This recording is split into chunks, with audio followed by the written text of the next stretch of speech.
Hello everybody. आज ray optics में नया चैप्टर ऑप्टिकल डिवाइसेस स्टार्ट करने जा रहे हैं। उसमें वेरी फर्स्ट लेक्चर ले रहे हैं डिफेक्ट्स इन इमेजेस। तो चलिए शुरू करते हैं।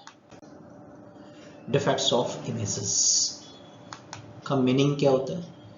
इम्परफेक्शन या इमेजेस में कुछ डिफेक्ट्स नजर आए तो इसको हम फिजिक्स में कहते हैं एब्रेजन, राइट।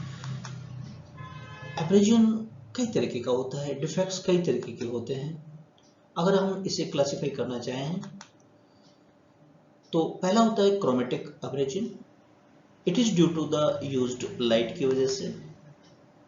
दूसरा होता है मोनोक्रोमेटिक एब्रेजन कि आपने ठीक है लाइट भी सिंगल वेवलेंथ की यूज कर ली, तो ऑप्टिकल सिस्टम क्या यूज कर रहे हैं, लेंस यूज कर रहे हैं कि मिरर यूज कर रहे हैं आप, उसकी वजह से।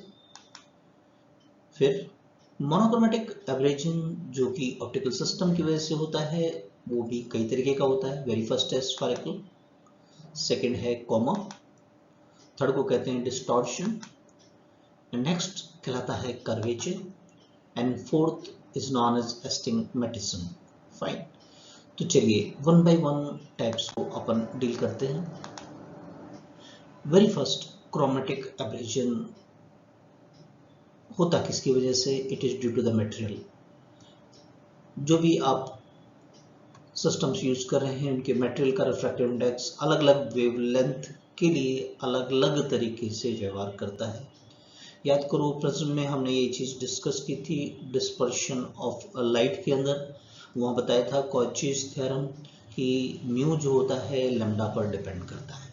म्यू क्या होता है? मटेरियल ऑफ द प्रिज्म जैसे, है ना। प्रिज्म एक ऑप्टिकल डिवाइस हो गया आपका, तो ऐसा लेंस के लिए भी और बाकी सिस्टम्स के लिए भी। तो क्रोमेटिक एब्रेजन का कारण क्या रहा कि जो मटेरियल होता है उसका रिफ्रैक्टिव इंडेक्स लाइट की अलग अलग वेवलेंथ की तरह से अलग अलग व्यवहार करता है। अब ये भी दो पार्ट में हम बांट सकते हैं अगर इसको अच्छे से स्टडी करना है तो। पहला कहलाता है लॉन्गिट्यूडनल और axial chromatic aberration, and second is known as the transverse और लेटरल, प्रिंसिपल एक्सिस के परपेंडिकुलर। सेकंड वाला, फर्स्ट है प्रिंसिपल एक्सिस के लॉन्ग क्रोमेटिक एब्रेजन, राइट। तो चलिए देखते हैं एक्सियल क्रोमेटिक एब्रेजन क्या होता है। That carry the meaning along the principal axis. Suppose ये कॉन्वेक्स लेंस के लिए हम बात कर रहे हैं, राइट। ये इसका प्रिंसिपल एक्सिस, इस पे व्हाइट लाइट इंसिडेंट कर रहा है। व्हाइट लाइट में होते हैं 7 कलर, हर कलर का वेवलेंथ डिफरेंट। लेंस का जो मटेरियल का रिफ्रैक्टिव इंडेक्स होता है वो कॉचीज थ्योरम से लैम्डा के इनवर्सली प्रोपोर्शनल होता है। तो यानी अब इसमें 7 कलर हैं, विविड और वायलेट से लेकर रेड। तो वायलेट की वेवलेंथ कम है तो म्यू ज्यादा हो गया। म्यू ज्यादा हो गया तो लेंस पिकर फॉर्मूला याद करें, म्यू ज्यादा तो फोकल लेंथ हुई कम। इसका मतलब क्या हो गया? एक तरीके से हम ये कह सकते हैं कि फोकल लेंथ लैम्डा के डायरेक्टली प्रोपोर्शनल हो गई। ऐसा कह सकते हैं, ये भी इनवर्स में, ये भी इनवर्स में, है ना, और ये डायरेक्टली प्रोपोर्शनल है एक दूसरे के। तो फोकल लेंथ कौन से कलर के लिए मिनिमम होगी? वायलेट के लिए लैम्डा के डायरेक्टली प्रोपोर्शनल। याद रखें शॉर्ट टेक्निक। रेड की वेवलेंथ सबसे ज्यादा होती है तो उसके लिए फोकल लेंथ भी ज्यादा होगी। इट कैरी द मीनिंग कि इसमें 7 कलर हैं, तो सबसे पहले फोकस कौन सा होगा? Violet, right. और वायलेट के लिए फोकल पॉइंट हो गया हमारा, और रेड सबसे दूर जाके फोकस होगा, राइट। तो व्हाइट लाइट से अगर कोई एक्सपेरिमेंट कर रहे हैं तो आप देखिए लेंस अलग अलग जगह पर उनकी वेवलेंथ को फोकस करेगा, तो एक डिफेक्ट क्रिएट हो रहा है यहाँ पर। वायलेट यहाँ और रेड यहाँ, तो हमारा जो इमेज है ऐसे कलर में डिस्ट्रीब्यूट हो जाएगा पर्टिकुलर इस पहली डॉटेड लाइन से सेकंड डॉटेड लाइन के बीच में। ये फोकल लेंथ है आपका वायलेट का, ये रेड का फोकल लेंथ है आपका। फाइन, यहां से यहां तक केवल ये स्क्रीन पर हमने दिखाया है कि वायलेट और रेड कलर, लेकिन इसके बीच में बाकी कलर के भी फोकल पॉइंट्स होंगे, राइट। यहां से यहां तक का ये कहलाता है एक्सियल क्रोमेटिक एब्रेजन या लॉन्गिट्यूडनल क्रोमेटिक एब्रेजन। ये किसके इक्वल होता है? रेड का फोकल लेंथ माइनस वायलेट का फोकल लेंथ। और एक प्रिज्म में डिस्पर्सिव पावर में हमने देखा था ये किसके इक्वल हो गया? Omega multiply by F Y.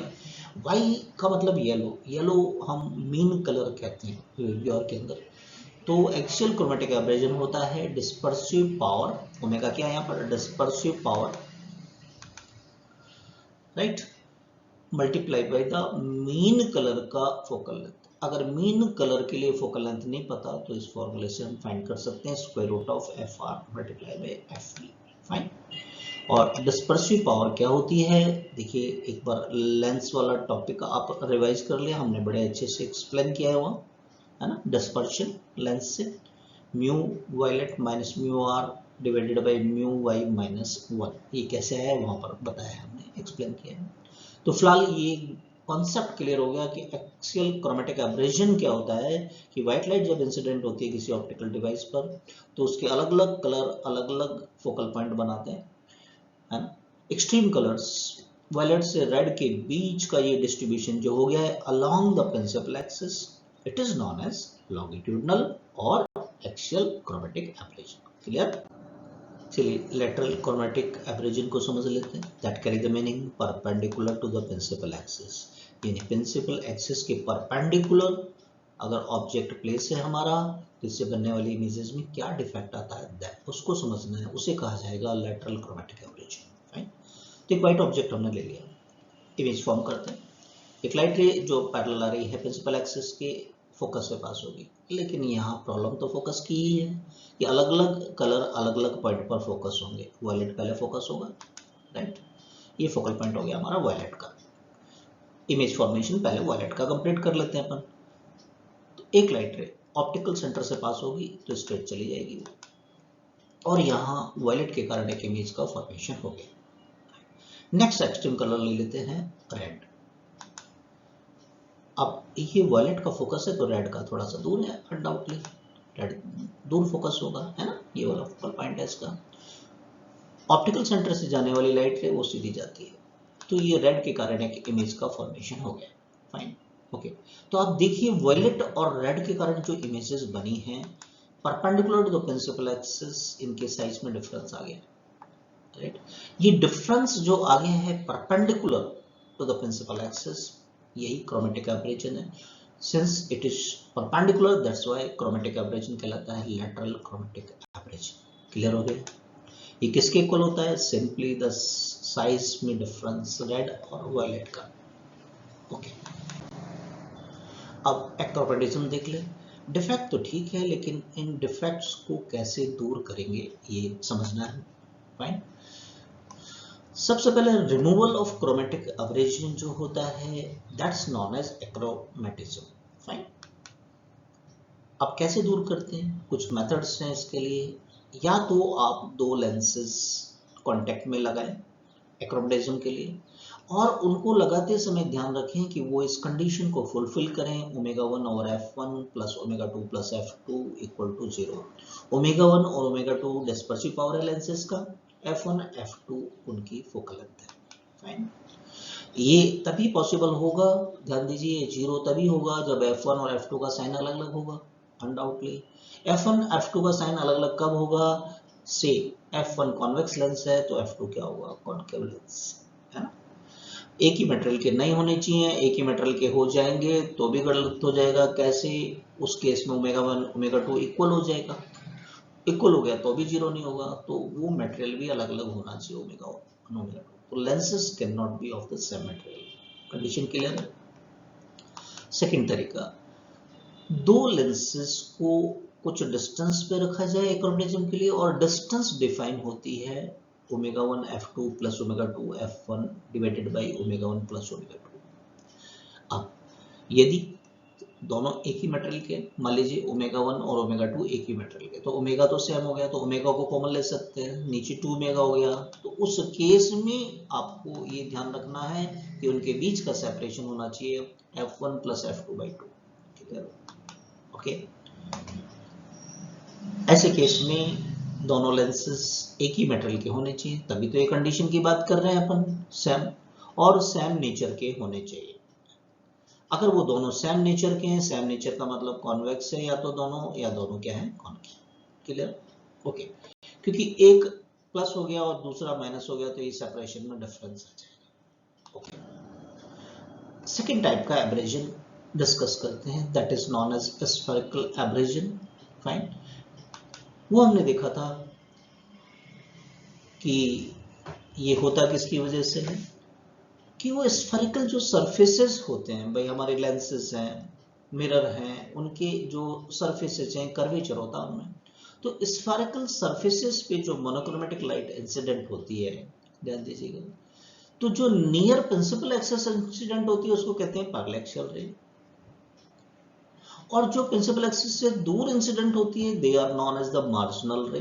तो यानी हम सारी लाइट रे को दो पार्ट में बांट सकते हैं, नियर द प्रिंसिपल एक्सिस पैरेलैक्सियल रे कहलाती है, और प्रिंसिपल एक्सिस से दूर क्या कहलाती है, मार्जिनल रे। ठीक है, लेंस से क्या होता है, रिफ्रैक्शन, और मिरर यूज कर रहे हैं तो क्या होगा, रिफ्लेक्शन। तो ये सभी एक ही पॉइंट पर सेंटर नहीं होती हैं, एक ही पॉइंट पर फोकस नहीं होती हैं due to the spherical curvature उनके सरफेसेस की वजह से। इस वजह से क्योंकि एक जगह पर सेंटर नहीं हो रही है तो इमेज में डिफेक्ट आ जाता है। इस इमेज को क्या कहते हैं हम, स्फेरिकल अपर्चर। क्लियर है, चलो इसे शो करते हैं डायग्राम से। मान लीजिए लेंस लिया हमने कॉन्वेक्स, ये प्रिंसिपल एक्सिस लिया। अब मार्जिनल रे का मतलब प्रिंसिपल एक्सिस से दूर जो लाइट इंसिडेंट हो रही है, ये प्रिंसिपल एक्सिस से दूर इंसिडेंट करवा रहे हैं। तो ये फोकस हो गया, दूर वाली मार्जिनल रे यहाँ फोकस हो गई। अभी यहाँ रेड और वायलेट की बात नहीं हो रही, कलर की बात नहीं हो रही है, ऑप्टिकल डिवाइस के कर्वेचर की वजह से डिफेक्ट देख रहे हैं, राइट। ओके, तो हम इसको एफ, देखिए रेड नहीं लिखा, एफ एम लिखा है। एम का मतलब मार्जिनल, दूर जो है वो लाइट रे पास में फोकस होती है, राइट। ओके, लेकिन अगर हम पैरेलैक्सियल रे बनाए पास वाली, जो प्रिंसिपल एक्सिस के पास में, उनका फोकल पॉइंट दूर होता है, ये कहलाती है पैरेलैक्सियल रे, एफपी कह दिया। तो आप देखिए दोनों में डिफरेंस आ गया, ये दोनों में डिफरेंस आ गया इमेज के अंदर, क्योंकि ये फोकल लेंथ आपके मार्जिनल रे के कारण बना और ये फोकल पॉइंट बना है आपका पैरेलैक्सियल रेज के कारण। तो इनमें जो डिफरेंस आ गया है, this is known as spherical aperture. Clear है। अब इस स्फेरिकल अपर्चर को मिनिमाइज कैसे करते हैं, दैट इज इंपॉर्टेंट। सबसे पहले तो एक इंपॉर्टेंट बात है, इसको हम हटा नहीं सकते। क्यों नहीं हटा सकते भाई, कर्वेचर चेंज करेंगे तो सिस्टम चेंज हो जाएगा आपका। सोचिए लेंस है, मिरर है, लेकिन इसको थोड़ा सा कम करने के कुछ रास्ते हैं, कुछ तरीके हैं, उनको देख लेते हैं वन बाय वन। या तो हम किसी एक लाइट बीम के बीच में एक स्टॉपर लगा दें, या तो पैरेलैक्सियल है तो उसको रोक दें, या मार्जिनल को रोक दें, तो उसको कहते हैं by using a stop. Okay, कम कर रहा है। दूसरा क्या होता है कि लेंस की जो फोकल लेंथ होती है उसका क्यूब इनवर्सली प्रोपोर्शनल पाया जाता है स्फेरिकल अपर्चर की, है ना। तो हम एक ऐसे लेंस को यूज करें, है ना, कि जितना भी स्फेरिकल अपर्चर आ रहा है वो प्रोपोर्शनल हो 1/f³ की। फाइन। तीसरा एक तरीका होता है by using the two plano convex lens, दो प्लेनो कॉन्वेक्स लेंस को यूज करें। एक का फोकल लेंथ f1 है, दूसरे का f2 है, उनके बीच का डिफरेंस क्या हो, d के बराबर हो, जिससे क्या होता है बीच का गैप खत्म हो जाता है। फाइन। फोर्थ है, यदि हम परमानेंटली स्टॉप कर रहे हैं, पहले हमने कहा पूरी तरह से नहीं हटा सकते हैं, लेकिन उसको ज्यादा से ज्यादा मिनिमाइज करें तो उसके लिए पैराबोलिक मिरर का यूज किया जाता है। फाइन। अब इनको क्वेश्चन में अप्लाई करते हैं कि इस पर क्वेश्चंस कैसे बनते हैं। तो एक क्वेश्चन लिया हमने कि when parallel white beam passing through a convex lens there is a formation of blue, yellow and red images। याद करो longitudinal या एक्सियल एब्रेजन में देखा था हमने इमेजेस। डिस्टेंसेस बता रखी हैं 15.5, 15.7 और 15.8 सेंटीमीटर। अलग अलग कलर का फोकल पॉइंट अलग अलग होता है। पैरेलल लाइट आ रही है तो फोकल पॉइंट पर इमेज बनेगी। तो calculate the dispersive power of the lens. Fine. कुछ ऑप्शंस हमको दे रखे हैं यहाँ, और इन चार ऑप्शन में से हमको एक करेक्ट को सेलेक्ट करना है, राइट। तो सबसे पहले तो देखिए डिस्पर्सिव पावर क्या होती है, omega fr minus fv by fy। Okay, ये तीनों वैल्यू हमको दे रखे हैं, रख दीजिए, इसको सॉल्व करते हैं अपन। और न्यूमेरिकल वैल्यू हमारे पास में क्या आ रहा है, 0.019। तो अभी फिलहाल हमको इस क्वेश्चन में यही पूछा था, तो कौन सा हमारा करेक्ट हो गया यहाँ पर, फर्स्ट वाला। क्लियर है। चलिए नेक्स्ट क्वेश्चन ले लेते हैं। एक कॉन्वेक्स लेंस है, क्राउन ग्लास का बना है। इसका फोकल लेंथ है 75 सेंटीमीटर। अब इससे हमें एक्रोमेटिक कॉम्बिनेशन बनाना है और उसके लिए हमें यूज़ करना है फिनेट ग्लास को। इनकी डिस्पर्सिव पावर क्राउन के और फिनेट ग्लास की 0.02 एंड 0.04 है। तो हमसे पूछा है कि जो दूसरा लेंस आप यूज़ करने जा रहे हैं उसका फोकल लेंथ कितना होगा। तो अब कुछ ऑप्शन भी हमारे पास में है यहाँ पर। पहले उन ऑप्शंस पर नज़र डाल लेते हैं कि दूसरे लेंस का फोकल लेंथ वेदर -100 सेंटीमीटर होगा या -50 सेंटीमीटर और -150 सेंटीमीटर या फिर -200 सेंटीमीटर। तो सबसे पहले तो याद करें, हमने बताया कि दो लेंसेज इन कांटेक्ट रखकर एक्रोमेटाइजेशन तैयार किया जाता है जबकि ये कंडीशन वो सेटिस्फाई करे ω1 और f1 + ω2 / f2 = 0। क्लियर है? ओके, तो ध्यान दीजिए हमें डिस्पर्सिव पावर दोनों की दे रखी है यहाँ पर और एक का फोकल लेंथ दे रखा है और दूसरे की फाइंड कर सकते हैं। तो चलिए करते हैं। सबसे पहले हम इस पार्ट को, सेकंड वाले पार्ट को राइट हैंड साइड में ले जाएं और यहाँ से f2 को क्रॉस मल्टीप्लाई करके ऐसा लिख सकते हैं। तो वैल्यू रख देते हैं जरा, आप कैलकुलेट कर लें। ये डेसिमल हट जाएगा, ये 2 हट जाएगा आपका। तो क्या इतना आ जाएगा माइनस का 150 सेंटीमीटर। क्लियर है? तो which one is the correct, whether third one? Yes, third is the answer. Next question लेते हैं। बहुत सिंपल क्वेश्चन आते हैं इसमें, लेकिन एटलीस्ट आपको ये कंडीशंस फॉर्मूले याद रहनी चाहिए। नहीं याद रहेंगे तो फिर तो चाहे कितना ही आसान क्वेश्चन है मुश्किल हो जाएगा, है ना? ओके, तो नेक्स्ट क्वेश्चन क्या कह रहा है कि एक एक्रोमेटिक कॉम्बिनेशन है, उसका फोकल लेंथ है 50 सेंटीमीटर, ये गिवन है। और किससे बनाया है? With help of the crown glass convex lens है और दूसरा है कॉनकेव लेंस जो कि फिनेट ग्लास का बना है। दोनों का डिस्पर्सिव पावर हमें गिवन है। फिर find the focal length of the convex and concave, जो यूज किए गए दो लेंस हैं उनकी फोकल लेंथ इंडिविजुअली फाइंड करके बताइए। कुछ ऑप्शन है हमारे पास में, दोनों लेंसेज की फोकल लेंथ पता करना है अपने को। देखिए कॉन्वेक्स है, कॉनकेव, तो एक प्लस में होगा दूसरा माइनस। तो ये 4 ऑप्शन आपके सामने हैं। One by one upon solve करते हैं। सबसे पहले हमें पता है कि एक्रोमेटिक कॉम्बिनेशन क्रिएट करने के लिए दो लेंसेज जो कांटेक्ट में होते हैं उनके लिए कंडीशन ये सेटिस्फाई होनी चाहिए, राइट? ओके, तो यहाँ से पहले f2 और f1 में एक रिलेशन फाइंड कर लेते हैं। ऐसा लिख सकते हैं अपन। तो f2 को हमने ऐसा लिख दिया जैसा प्रीवियस क्वेश्चन में किया है। तो f2 f1 में एक रिलेशन हमारे पास में आ गया। क्या आ रहा है? डेसिमल हटा दें कि f2 हमारे पास है -5/3f। क्लियर है? अब कॉम्बिनेशन ऑफ लेंस का फॉर्मूला यूज कर लेंगे अपन, क्योंकि कॉम्बिनेशन की वैल्यू हमको गिवन है, राइट? देखिए फोकल लेंथ ऑफ कॉम्बिनेशन क्या होता है? दो लेंसेज का 1/f = 1/f1 + 1/f2, राइट? तो f2 की वैल्यू f1 के टर्म्स में रख दें, ये जो फाइंड किया अपन ने। तो क्या हम ऐसा लिख सकते हैं -3/5f1, राइट? एलसीएम ले लें तो 5 - 3 तो 2 हो जाएगा, तो प्लस का 2/5f1 आ गया, राइट? यहाँ से f1 की वैल्यू हम कैलकुलेट कर सकते हैं क्योंकि कॉम्बिनेशन की फोकल लेंथ गिवन है क्वेश्चन में। यस और नो? 50, ये 10 हो गया तो क्या 20 आ गया। तो पहले लेंस की तो फोकल लेंथ आ गई 20 सेंटीमीटर। 20 सेंटीमीटर तो फर्स्ट में भी है, सेकंड में भी है, तो काम चलेगा नहीं। हमें अभी कॉनकेव की भी फाइंड करनी पड़ेगी। उसके लिए ये रहा हमारे पास रिलेशन, राइट? f2 तो ये था, तो f1 की वैल्यू प्लेस कर देते हैं यहाँ पर, काम हो जाएगा हमारा। तो ये कितना हो गया? -100/3 सेंटीमीटर, राइट? तो which one is the answer? कौन सा आंसर आ रहा है? फर्स्ट वाला। क्लियर? 20 सेंटीमीटर और दूसरा कॉनकेव का कितना होगा? -100/3। क्लियर हो गया क्वेश्चन? तो चलिए नेक्स्ट क्वेश्चन पे चलते हैं। नेक्स्ट क्वेश्चन स्क्रीन पर आपके सामने ये रहा। एक dispersive power material of the lens जो हम यूज कर रहे हैं उसका 0.08 है और फोकल लेंथ है 20 सेंटीमीटर। अब इस बार देखिए लॉन्गिट्यूडनल क्रोमेटिक एवरेजन हमको लेंस का फाइंड करना है ना? तो जैसा हमने बताया, देखिए क्वेश्चन बहुत सिंपल होते हैं लेकिन कंडीशंस आपको पता होनी चाहिए, तभी उस सिंपल क्वेश्चन को सिंपली आप कर पाएंगे। ऑब्वियस है, राइट? तो एक्सियल क्रोमेटिक एवरेजन तो ये होता है, ओमेगा भी गिवन है और देखिए फोकल लेंथ भी गिवन है। आप ये मीन कलर के लिए यूज कर सकते हैं, इसको कोई इश्यू नहीं है ना? ओमेगा कितना आपके पास में? 0.08। फोकल लेंथ कितना है? 20। Simply you are getting the answer 1.6 centimetre. So simple. समझ में आ गया, रिवाइज कीजिएगा इसको। नेक्स्ट हम पे रे ऑप्टिक्स के इसी चैप्टर ऑप्टिकल डिवाइसेस में हम लेने जाएंगे defects in eyes. Important topic है, तो हमारे साथ बने रहिए। जो लोग फर्स्ट टाइम आए सब्सक्राइब कीजिए जिससे कि अपन साथ में डिस्कस कर सकें। Thank you for watching.